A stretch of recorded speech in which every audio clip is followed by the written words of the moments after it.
ரசூல் ஸல்லல்லாஹு அலைஹி வஸல்லம் பழக்க வழக்கத்துல மிக முக்கியமான ஒரு பழக்க வழக்கம். அதை சொல்லாமல் நிகழ்ச்சியை முடிவிட்டால் அந்த நிகழ்ச்சி முடிவுற்றதாக ஆகாது. ரசூல் ஸல்லல்லாஹு அலைஹி வஸல்லம் அல்லாஹ்வுடைய ரசூலுடைய முக்கியமான ஒரு பண்பை, ரசூலுல்லாஹி ஸல்லல்லாஹு அலைஹி வஸல்லம் பண்பை சஹாபாக்கள் சொல்கிறார்கள். குறிப்பாக ஆயிஷா ரலியல்லாஹு அன்ஹா அவர்கள் சொல்கிறார்கள், அல்லாஹ்வுடைய ரசூல் உணவருந்த அமர்ந்தால், முக்கியமா கவனிக்கணும், குடும்பத்தோட வாழ்கிற மக்கள் கவனிக்கணும். முஸ்லிம் புகாரியில் 3563வது செய்தி ஆக மிக பிரதானமான ஒரு பண்பு. இதுக்கு மட்டும் பக்குவப்பட்டோம்னு வைங்களேன், துனியாவில் எவ்வளவு கடைக்கோடியில சோமாலியாவல்ல, சோமாலியை விட மிக பெரு பயங்கரமான நாட்டுக்கு சென்றா கூட உயிர் வாழ்ந்தரலாம். ரசூல் ஸல்லல்லாஹு அலைஹி வஸல்லம் பண்பு. மா அபா நபி ஸல்லல்லாஹு அலைஹி வஸல்லம் தஆமன் கத்துன், அல்லாஹ்வுடைய ரசூல் உணவை கொண்டு வந்து முன்னாடி வைத்தால் எப்பொழுதும் ரசூல் ஸல்லல்லாஹு அலைஹி வஸல்லம் உணவை குறை சொல்லவே மாட்டார்கள். இனிஸ்ததாஹு அகலஹு வ இல்லா தரக்கஹு, விரும்பினால் உண்பார்கள், விரும்பாவிட்டால் வேண்டாம் என்று சொல்லுவார்கள். உணவை மட்டும் ரசூல் ஸல்லல்லாஹு அலைஹி வஸல்லம் குறை மட்டும் சொல்ல மாட்டார்கள். இந்த பண்பு வாழ்க்கையில வேணுமா வேண்டாமா? வீட்டுக்கு நேர காலையில மிகப்பெரிய களைப்பு, உழைப்பினுடைய மிகப்பெரிய களைப்பு, வீட்டுக்கு போன உடனேயே தொழுகிறோமோ இல்லையோ சாப்பாட்டுக்கு ரொம்ப முக்கியத்துவம். சாப்பாடு கொண்டு வந்து வச்ச உடனே வழக்கமா வகை வகையா சாப்பிட்ட அந்த நாவுக்கு ஏதாவது சின்ன சின்ன குறைகள் வீடுகளிலே இருந்தால் கூட அதற்காக வேண்டி சண்டை சச்சரவுகள், வேண்டா வெறுப்பாக உணவுகளை குறை சொல்லுகிற பழக்கம், இதெல்லாம் தூதரை பின்பற்றுகிற, தூதரை முன்மாதிரியாக கொண்ட ஒரு சமுதாயத்திடத்தில் இருக்கக்கூடிய பழக்கம் அல்ல.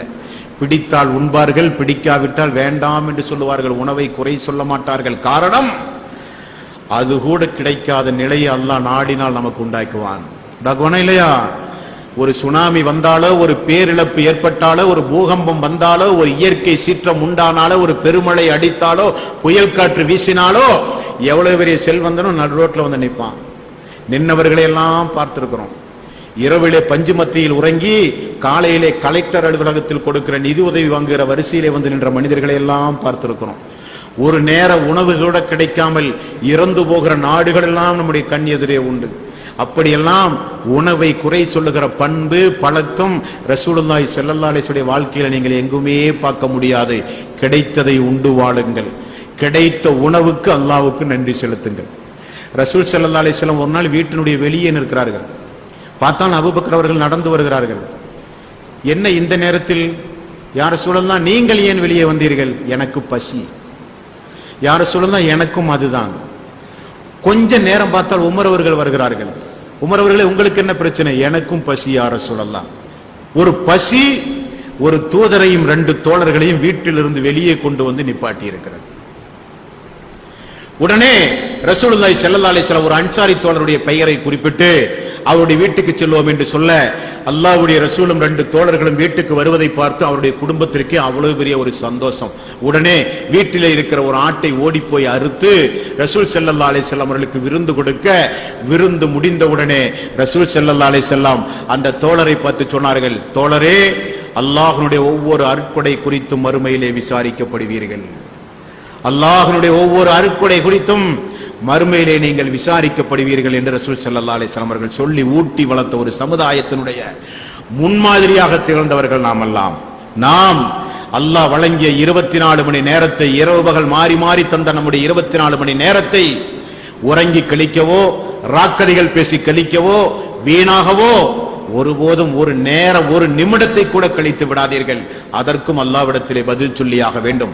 ஆயுள் காலத்தை எப்படி கழித்தாய், ஆரோக்கியத்தை எப்படி கழித்தாய், எப்படி பணம் சம்பாதித்தாய், எப்படி அந்த பணத்தை செலவு செய்தாய் என்கிற விசாரணைக்கு உட்படுத்தப்படாமல் யாரும் மறுமையிலே, யாருடைய காலும் மறுமையிலே நகராது என்றார்கள் ரசூலுல்லாஹி ஸல்லல்லாஹு அலைஹி வஸல்லம். ஆகவே இந்த உரையினுடைய மிகப்பெரிய சுருக்கம் என்னவென்றால், அல்லாஹ்வுடைய ரசூலை போல் நம்மால் வாழ முடியாது, சஹாபாக்களை போல் நம்மால் வாழ முடியாது. நாமெல்லாம் தூதரை கண்கொண்டு பார்க்காத மக்கள், எந்த ஒரு அத்தாட்சியும் பார்க்காமல், திருக்குரான் ஒரே ஒரு அத்தாட்சி மட்டும்தான் நம்முடைய கையில் ஆக உண்டு, கியாம நாள் வரை உள்ள ஒரு அத்தாட்சி. அந்த அத்தாட்சியும் அல்லாஹ்வுடைய தூதருடைய பொன்மொழிகளை தாங்கிய நபிமொழிகளை மட்டுமே படித்து பார்த்து கற்பனையின் மூலம் அல்லாஹ்வுடைய ரசூலை ரசித்துக் கொண்டிருக்கக்கூடியவர்கள் நீங்களும் நானும். நாம் ஒவ்வொரு நிமிடமும் எடுத்து வைக்கிற ஒவ்வொரு எட்டும் செய்கிற ஒவ்வொரு காரியங்களும் அல்லாஹ்வுடைய ரசூல் சொன்னார்களா, செய்தார்களா, அங்கீகரித்தார்களா என்று பார்த்து பார்த்து நம்முடைய வாழ்வை நாம் கழிக்கும் காலமெல்லாம் அல்லாஹ்வுடைய உதவி, வானவர்களுடைய பாதுகாப்பு, தூதருடைய பரிந்துரை, மறுமையில் அல்லாஹ்வுடைய ரசூலோடு சொர்க்கத்தில் நாம் எல்லாம் ஒன்றாக இருப்போம். அன்பர்களே,